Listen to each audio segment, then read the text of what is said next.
তিন শ্রেণীর ব্যক্তির বিরুদ্ধে আল্লাহ বলেন আমি নিজেই কিয়ামতের দিন মামলা দায়ের করব। I will be against them in the day of judgment. Three categories of people I will be against them in the day of judgment. তিন শ্রেণীর লোক কিয়ামতের দিন তারা ছাড় পাবে না। আল্লাহ বলেন আমি নিজেই তাদের বিরুদ্ধে মামলা দায়ের করব। এর মধ্যে এক শ্রেণীর লোক হচ্ছে রাজুলুন ইস্তাজারা জিরান ফাস্তাউফা মিনহু ওয়া লাম ইউতি আজরা। একজন শ্রমিক ভাড়া করে তার কাছ থেকে কাজ নিয়েছে কিন্তু তার পারিশ্রমিক আদায় করে নাই। এরকম আছে না নাই? দাপট দেখায় ইউনিভার্সিটির ক্যান্টিনগুলোতে।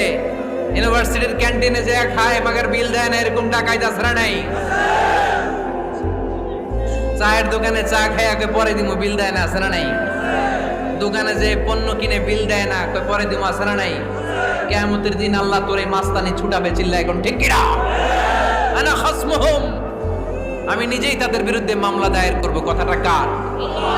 এজন্য বিশ্বনবী বললেন খবরদার, মেহনতি মানুষ, খেটে খাওয়া মানুষ, এদের দোয়া কবুল হয়ে যায়।